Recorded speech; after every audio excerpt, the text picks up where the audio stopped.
Welcome to the Cheating Wife Stories channel.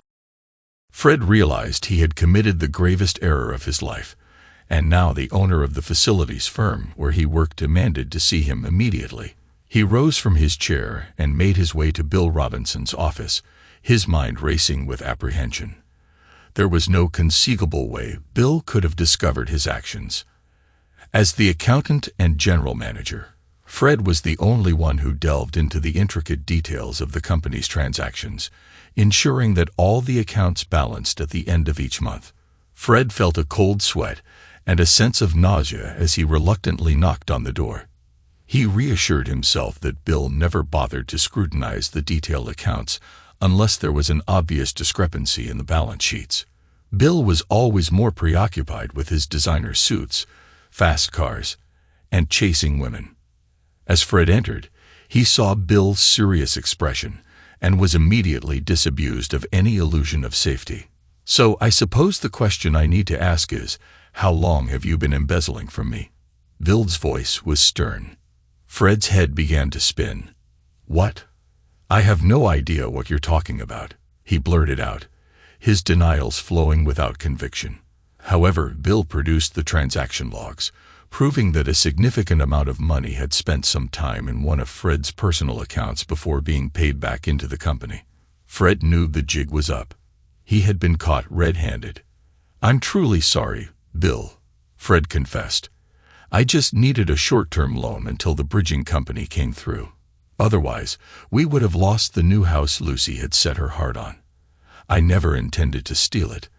I paid it back as soon as I could and before the end of the month. I don't know what they'll classify it as, Fred. Theft, I guess, or fraud.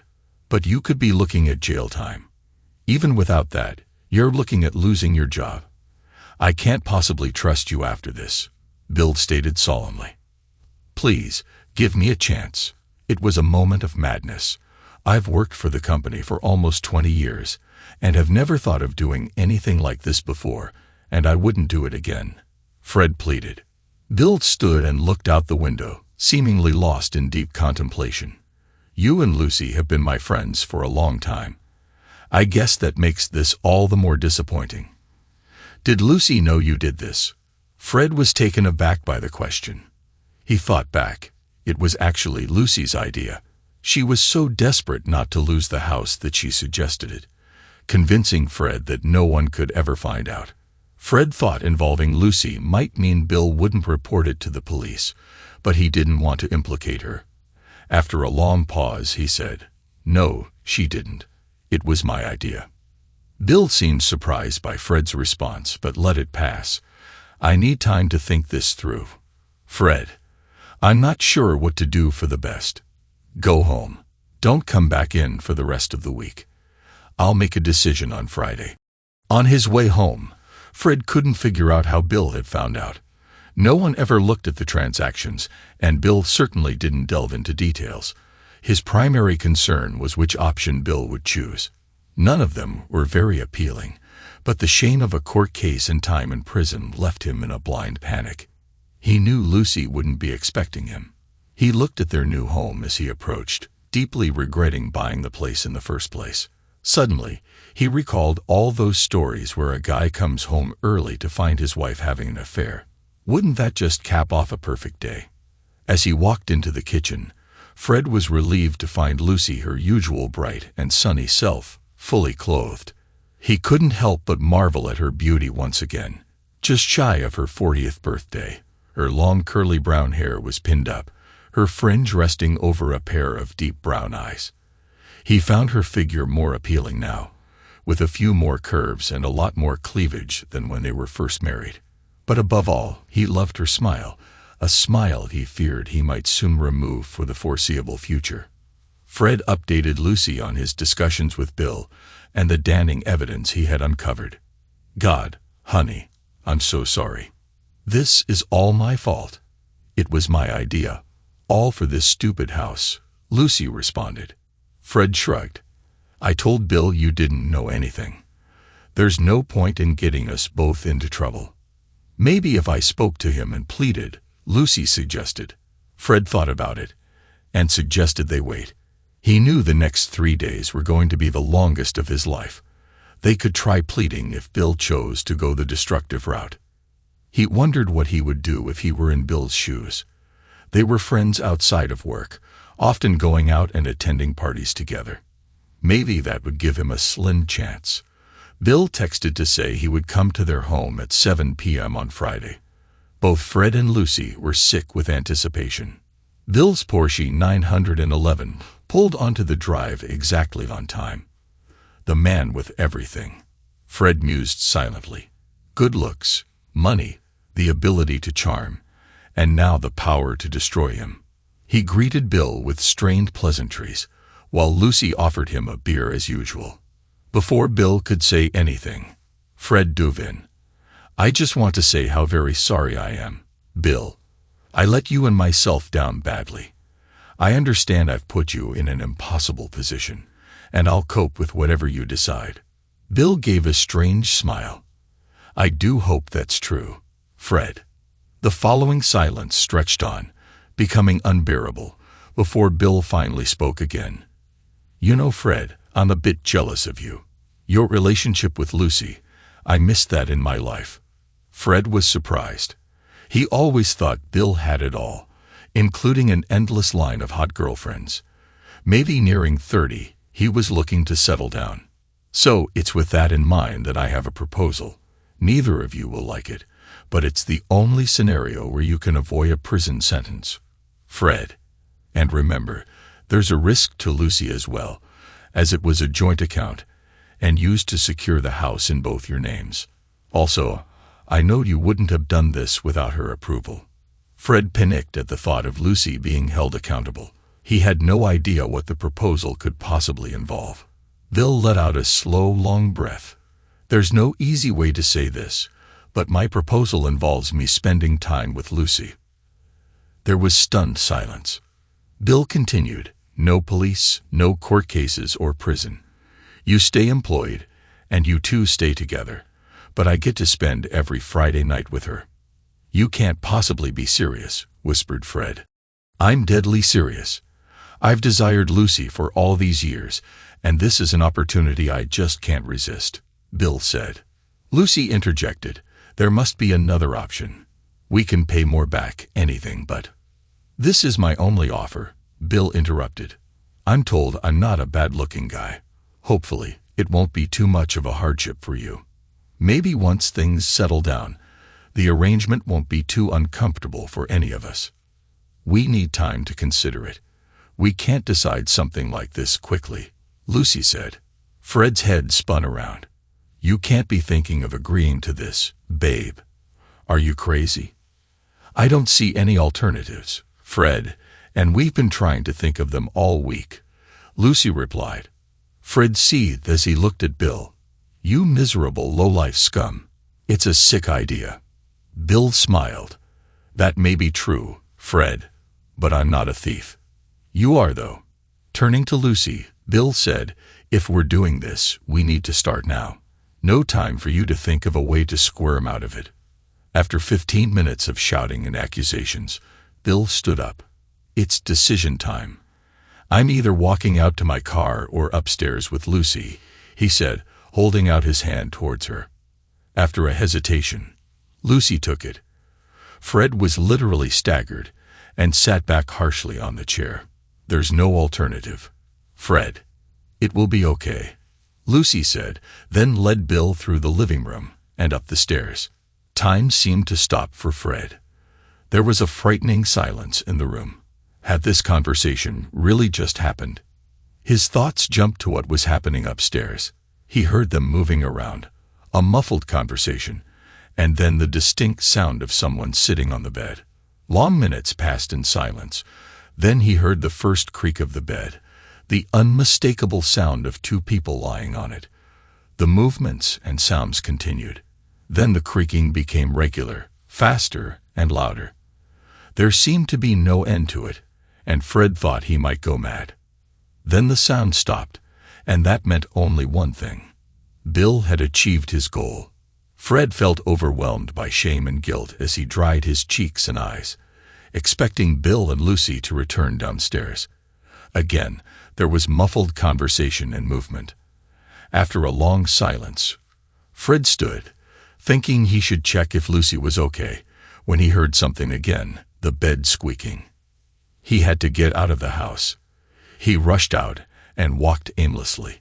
Was Lucy actually enjoying it, or was she putting on a show for Bill? He started to wonder how vigorously she had argued against the idea. The fact that Bill was 10 years his junior and handsome wasn't lost on him. By the time he reached the park, his thoughts had changed. Lucy was doing this to keep him out of jail. He needed to get back to the house and, as much as possible, make sure she was okay. The Porsche was still there, but the house was quiet as he entered. He went through to the kitchen and grabbed a beer.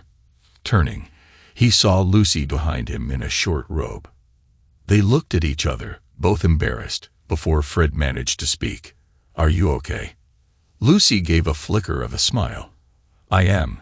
Thanks for checking," she said, then continued. "He's acting normal, nothing rude or weird. I'm sorry if you could hear things." Fred shrugged. "At least it's over." Lucy looked awkward. Actually, he wants to go again. He was thirsty, so I came for a beer. And I wanted to check on you." "Jesus, he must have been saving this up for you," Fred remarked. Lucy suggested, "Why don't you go to the den? It might be easier for you, quieter maybe. See if you can think of a way out of this." Fred spent another hour in the den, but he hadn't made any progress on a solution when he heard footsteps descending the stairs. He stepped into the hall and saw Bill, who was struggling to hide a smile before he spoke, breaking the tense silence. "Listen, I know this isn't easy for you. Fred, I promised to treat Lucy with utmost respect, and I really appreciate you allowing me to spend time with her. I hope it gets easier for you, and our work issues will remain between us." Raging inside, Fred replied, "Don't thank me. You left us no choice at all." Bill and Lucy both looked uncomfortable. It was clearly time for him to leave. To Fred's surprise, as Bill said goodbye, Lucy kissed him. It wasn't a passionate kiss, but it was on the lips and lingered for a moment. Before Fred could react, Bill had already left. He turned to Lucy. What was that all about? Lucy realized she had made a mistake. What? Oh, it was just a goodbye kiss. No, it wasn't just that. It was a sign of affection. I suppose you had a good time after all. And I shouldn't have been so concerned. Lucy grew angry. I can't believe your boss just slept with me, and because of your actions, you're worried about a goodbye kiss. Fred countered. It's supposed to be a deal, an arrangement. Did you make out with him upstairs? Some, I guess. Not much, Lucy replied. Great. First, it's multiple times. Then I hear you enjoying it. And now it's affection, Fred retorted. Lucy erupted. It's not like that. Everything I'm doing is to keep us out of jail. I have to show willingness and make sure he enjoys it. Plus, I can't help but react if he's doing that to me. It's not exactly something I can control. We both need to adjust to this. If I can put myself through this, then you need to find a way to cope with it too. Fred felt drained after the last comment. Despite his doubts about Lucy's actions, she was the one making the sacrifice, not him. If she left, where would he be? Probably in jail. Facing the master bedroom was unbearable for Fred, knowing what had happened there. So they slept in the guest room, holding each other close. Lucy fell asleep quickly, clearly exhausted. But Fred lay awake all night, his mind swirling with thoughts, desperately seeking the way out of this nightmare. The following week felt like they barely spoke. Their conversation centered on how to escape their predicament. Fred came up with various plans, most of them useless. Even when he thought of a viable solution, Bill always seemed one step ahead. Once, Fred suggested destroying all the evidence, only to discover that Bill had cut off his access to the backups and had backed up all the financials to a new secure cloud system. Finally, Friday arrived, confirmed by a text from Bill saying he planned to take Lucy out for a meal, suggesting it might be easier to handle. Fred wasn't sure if it was easier. On one hand, a date felt more like a normal relationship, but on the other, it meant less time in bed with Lucy. As it turned out, he got the worst of both scenarios. Lucy seemed subdued about the date, but she got ready anyway. Fred thought she put in too much effort and looked too good when Bill arrived to pick her up. Watching her in a little black dress and slingback heels, being helped into Bill's Porsche 911, was heart-wrenching. The evening that followed was even worse.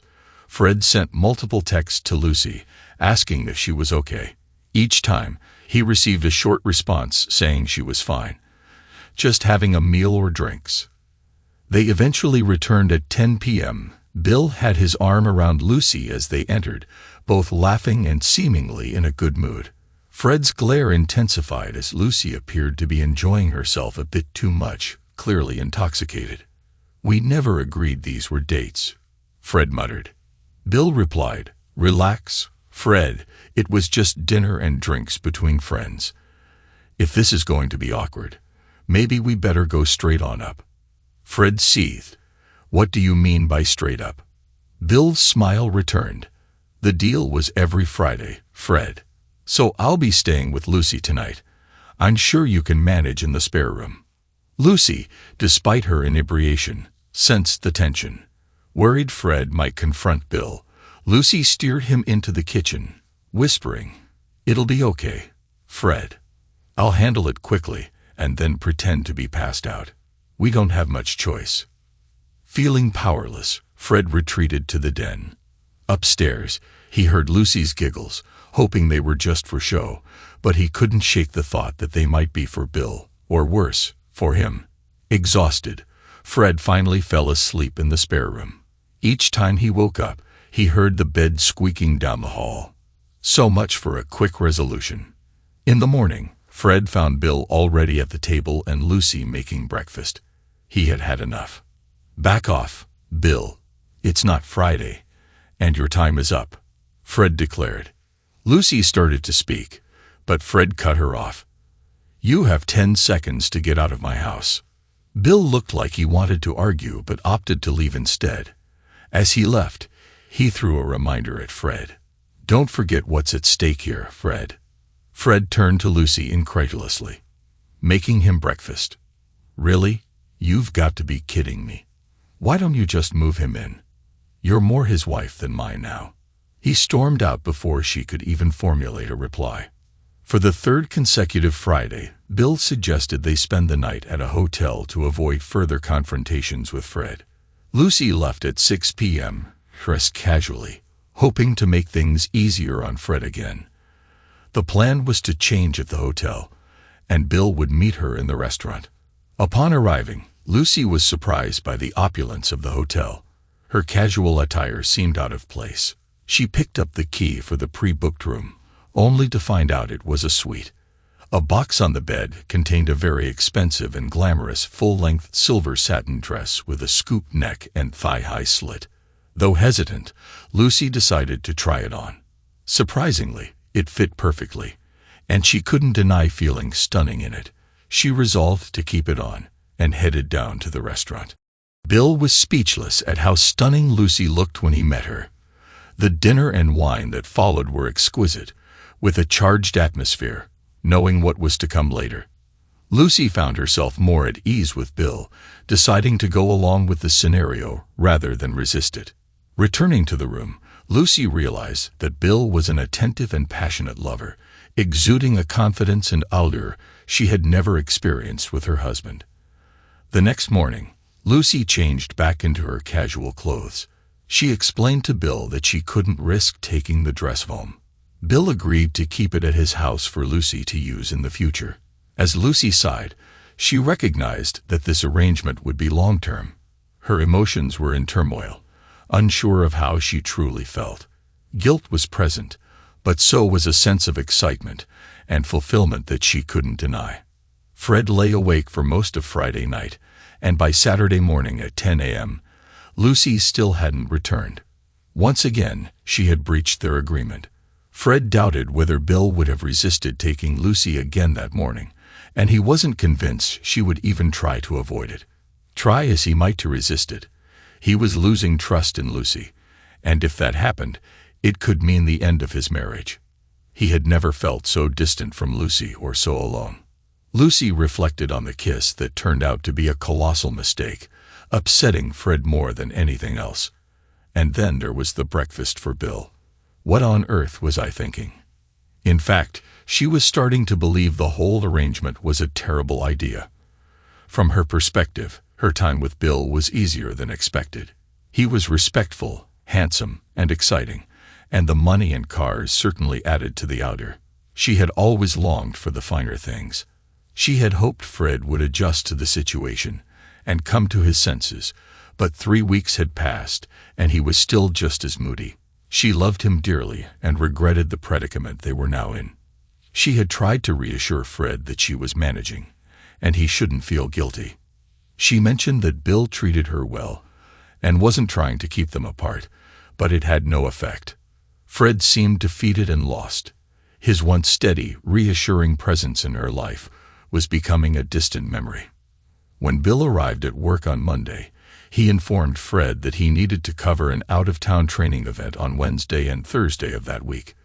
Fred's suspicions immediately arose, but given his precarious work position, he had no choice but to agree to cover it. "Okay, I can cover it, but just to be clear, this doesn't affect our personal arrangement. You can't visit when I'm away," Fred said firmly. Bill replied, "No, of course not." That night, when Fred informed Lucy, she didn't seem particularly surprised or concerned. While training events weren't uncommon, occurring once or twice a year, it all felt too convenient to Fred. He retreated to the den, his intention of planning a way out of the predicament warring against a blinding headache. As he climbed the stairs to find some painkillers, he overheard Lucy on the phone, catching only her side of the conversation. He couldn't help but wonder who she was talking to and listened intently to her part of the conversation. "What are you doing, sending Fred away?" "No, it's a terrible idea. This situation isn't working out, and your presence will only make it worse. He hasn't come up with any other solutions. It seems like he's given up and resigned to things. This isn't how I expected things to go. He's absolutely devastated. You know I enjoy our time together. I suggested it, but I didn't anticipate him being this upset. It was supposed to be a safe alternative to us having an affair without the risk of being caught. I didn't mean for all of this to happen. I didn't help matters with the kisses and breakfasts, and you've been unnecessarily cocky at times, flaunting it in his face. Fine, you can come over during the trip, but then I think we'll have to dial it back and be more discreet, or maybe even end it. If you're willing to end things because you see how it's affecting Fred, then you can be the good guy and we can go back to normal. Perhaps if we're discreet, we could still meet occasionally. We'll talk later, but I really need to mend things with Fred. I still love him." Fred staggered back down the stairs, feeling like he'd been punched in the gut. Did he really just hear all of that? He couldn't quite grasp all the implications. It was no surprise that Bill seemed to anticipate all his plans. Lucy was keeping him informed ahead of time, and it was her idea from the start. She had suggested it and persuaded Fred to borrow the money against his better judgment. That also explained how Bill found the discrepancy in the first place. It was so well hidden that he didn't think even an audit could uncover it. Far from being married to a saint who prevented him from going to prison, he was, in fact, married to a conniving cheat. Thoughts of revenge and violence raced through his mind.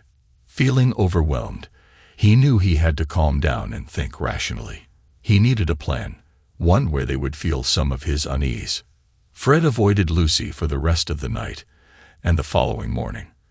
When he saw Lucy on Tuesday night, he didn't mention the overheard conversation, but instead said he'd heard Bill at work, writing about having a first-class mistress. Fred continued, saying he could only hope Bill hadn't mentioned Lucy by name. Fred left early for the trip on Wednesday, with Lucy telling him she loved him. He managed a brief smile and pretended to be distracted by checking his schedule on his phone as he set off. Bill arrived at Lucy's later on Wednesday morning, and she immediately asked about the boasting, But Bill denied all knowledge of it, accusing Fred of stirring things up. Lucy wasn't sure who to believe. She couldn't see any reason for Fred to make that up. Maybe Bill was less discreet than she thought, which would be problematic. They discussed the situation and what could be done about it. Lucy lacked the emotional connection she had with Fred, and what she had with Bill had been reduced to a purely physical relationship. Before leaving on Thursday afternoon, Bill had convinced Lucy to continue their affair, but Lucy made it clear that it would be their last time together until they got their relationship with Fred in order. As Bill left the house, he froze in disbelief at the sight before him. Embedded in the gleaming hood of his Porsche 911 was a large kitchen knife, standing upright. He scanned the area, finding no one around. All 4 tires had been slashed as well. Rushing back inside, he informed Lucy. Panic set in as they wondered if Fred had returned early and discovered something. It seemed likely, unless it was the work of kids or someone envious of the flashy car. Vandalism wasn't new to them. Lucy called Fred, asking about his course. He nonchalantly mentioned its dullness, stating he was on his way back. He didn't inquire about Bill and sounded calm. Lucy concluded that maybe it was just kids after all. Regardless, they needed to tow the car before Fred's return, resulting in frantic calls and hefty fees. Things seemed normal when Fred returned on Thursday night. Lucy treaded carefully, playing the dutiful wife. It came as a surprise when Bill messaged, expressing his intention to come over on Friday to discuss their situation. Lucy hoped Bill would end things. Perhaps the incident with the car had shaken him enough. Friday morning, Fred left for work as usual. At 11 a.m., he called Lucy in a panicked voice, urging her to see something. He had received a video clip via their personal email. Lucy opened the email on her phone, located the message, and played the video. Despite its poor quality and short duration, it was clear what Lucy and Bill were doing in the bedroom. The sender was an anonymous address. Fred looked at the video on his phone, puzzled. Is that our bedroom? It's hard to tell, but it looks sunny, like midday. I'm not sure when that would be from. Lucy, knowing exactly what it was from Wednesday, responded calmly. I'm not sure, maybe it's edited, and they messed with the light. That is you, isn't it? Fred asked, observing Lucy in the video. You seem to be enjoying it. Lucy let the comment pass. She had more important things to worry about. She could explain her enthusiasm to Fred later as part of an act for Bill. What's Bill playing at? Is this what he wanted to discuss tonight? Is this just another form of torture? You didn't fall out or threaten him, did you? Fred's questions came one after another. Lucy immediately denied it, but then remembered telling Bill of her intention to stop things. Maybe he reacted badly and intended to use the video to keep things going. He must have set up a video at some point. He had plenty of opportunities over the past 2 days. Fred mentioned Bill wasn't at work, so he couldn't ask him. Lucy desperately wanted to contact him, and still hoped to cover their activities in the previous few days. Just then, Lucy's phone pinged with an urgent call me now message from her sister Mandy. She told Fred she had better answer it, hoping it would give her some much-needed thinking time. She ended the call with Fred and dialed Mandy, only to be greeted by a barrage of questions and expletives. When Mandy finally paused for breath, Lucy managed to establish that her sister had received the same video clip. Her phone kept bleeping with attempted calls from most of her close friends, and even her mom. My God, had they all received the clip? This was an absolute disaster. There was no way Fred would do this to me. It had to be Bill. Lucy was furious. She tried calling Bill repeatedly, but couldn't get a reply. Unbeknownst to her, Fred had picked up Bill's phone at work during a conference meeting, removed the battery, and discarded it. He kept the handset and SIM card. Additionally, Fred left an envelope on Bill's desk before making the call to Lucy about the video and quietly leaving work. When he got home, Fred thoroughly enjoyed watching his wife's angst and confusion. Lucy was distraught at the thought that her family and friends might think she was having an affair, especially her mom. Fred played along, offering various useless suggestions on how to limit the damage. He feigned confusion about when the clip could have possibly been taken. However, Lucy still wasn't admitting to Bill's midweek visit. Lucy, how had everything gone so horribly wrong? She had never entertained the idea of having an affair until that fateful night at the party, when she had a little too much to drink and flirted with Bill. He was charming, attractive, and clearly interested. Since that night, he had occupied her thoughts more often than she'd care to admit. Over the following weeks, she managed to justify to herself that she deserved some excitement, but she couldn't risk her marriage to Fred. She had seen a friend's marriage crumble after a similar affair was discovered, but she always considered herself smarter, believing her plan was a clever way to avoid all the pitfalls of getting caught. After all, how could Fred discover something he already knew about? Planning the details became part of the thrill for her. From her perspective, it was a perfect arrangement, but she never fully considered the impact on Fred. Now she found herself in a world of pain. Everyone adored Fred. And now they would all know she had betrayed him. The thought of facing the consequences made her grimace. Nobody would believe that Fred was aware of her and Bill. However, none of that mattered as long as she could convince Fred that this wasn't her fault. Bill's arrival at Fred and Lucy's home was announced by screeching tires. He was met by Lucy's attempt to attack him, with Fred doing nothing to intervene, his cheek marked by an impressive scratch. After finally managing to pin Lucy against a wall to speak, Bill denied any involvement in the video, despite having heard about it. Lucy seethed, questioning who else could have done it. Amidst the tension, Fred burst into laughter. "I suppose that would be me," he admitted. Both Lucy and Bill were dumbfounded, but it was Bill who grasped the situation first. "So you found out about our meeting this week?" he asked. Fred confirmed, "Yes, unfortunately." Lucy attempted to justify the video as a continuation of their arrangement, but Bill realized the full implications. He knew they had discussed everything, suspecting Fred had recorded it all. Attempting damage control, he apologized to Fred, acknowledging his mistake. "I'm truly sorry, Fred. I couldn't resist Lucy. I never meant for this to hurt you so much. I made a big error in judgment and got carried away. I'll end the arrangement and overlook the financial irregularity." Fred replied, "Ah, that's very kind of you, but unfortunately, it's all a bit too late. You'll find my resignation on your desk." Lucy interjected, "You can't leave, Fred. How will we pay for the house?" "Don't worry about that, Lucy. It's going up for sale tomorrow," Fred assured her. Bill jumped in. "There's no need, Fred. We can put this behind us. I really need you at the firm. You know the business and the clients inside out." Fred smiled. "I suppose that's true. It's probably why your main competitor has offered me a job. I suspect some, maybe even most of the clients, will move with me. And you owe me more than the 4-week notice period, so I won't be coming back." Bill's fake smile faded as Fred continued, "I suspect a good portion of the workforce will follow me too. I've informed them of my departure, and many don't seem to believe you're capable of keeping the company afloat." Bill tried to rally. "You need to think this through, Fred. You could still go to prison." Fred chuckled. "Oh, I highly doubt that. Would you want to implicate your lover? She received half of the benefits of the fraud. Besides, you've committed blackmail, and thanks to our little conversation here, I have that admission on video. It's amazing what electronic devices you can buy these days. The recording is with my lawyer.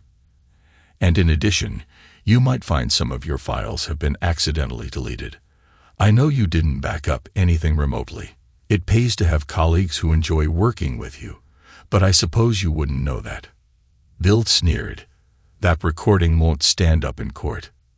Fred responded, "Interestingly, my lawyer echoed the same sentiment, but I can utilize it in other ways, and by the time it's resolved, you'll likely be out of business. On the bright side, my new firm might be interested in acquiring you. I hear their new chief operating officer is a decent guy." Lucy realized that Bill's business and money were in serious jeopardy. She decided to pin it all on Bill. Bill listened in disbelief as Lucy launched into an impressive act of a wronged woman. "I love you, Fred. This was all Bill's idea. He made me do it. I admit I got confused and carried away, but I was just going along with it to save you from prison.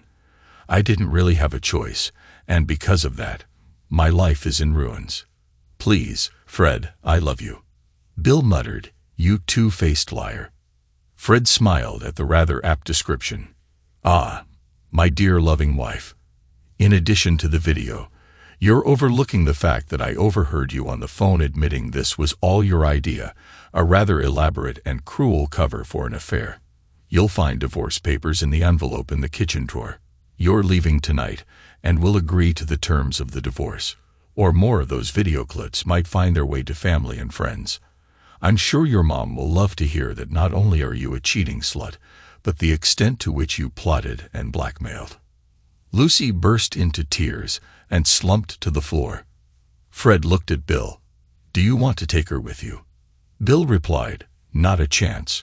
More trouble than she's worth." Fred said, "Well, on that, we are agreed." Bill warned, "This isn't over, Fred." Fred replied, "That's true." With that, Fred swung for Bill. He wasn't sure who was more surprised as his fist crunched squarely into Bill's jaw, felling him on the spot. It's over now. Epilogue. Fred had listened to the recording countless times. Most of it was agonizing to hear, but he found himself drawn to the part where Bill and Lucy were fretting over whether he had discovered the truth and lost his sanity. The knife in the bonnet was delightfully melodramatic, and the act of it brought his first genuine smile in weeks. Taking up the new job with Bill's rival, Fred found himself quickly gaining customers and employees. Bill clung bitterly to his failing business, but eventually had to concede defeat, putting his firm into administration. Rumors swirled about personal bankruptcy, and shortly afterward, Bill moved away from the area. Lucy found herself in a small flat, using the money from the sale of their house as her sole income. With few qualifications or experience, she juggled 2 temporary jobs on 0-hour contracts, barely making ends meet.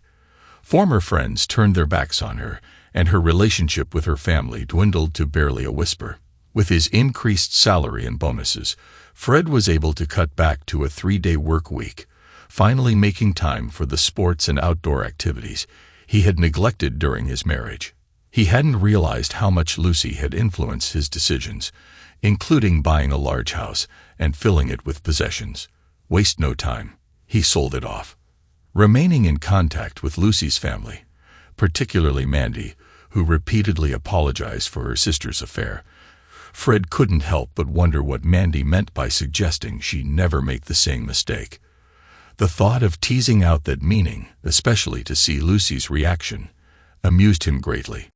Thanks to everyone who took the time to listen to today's stories. If you enjoyed it, please consider liking and subscribing if you haven't already. Feel free to share your thoughts on the events in the comments below. Take care.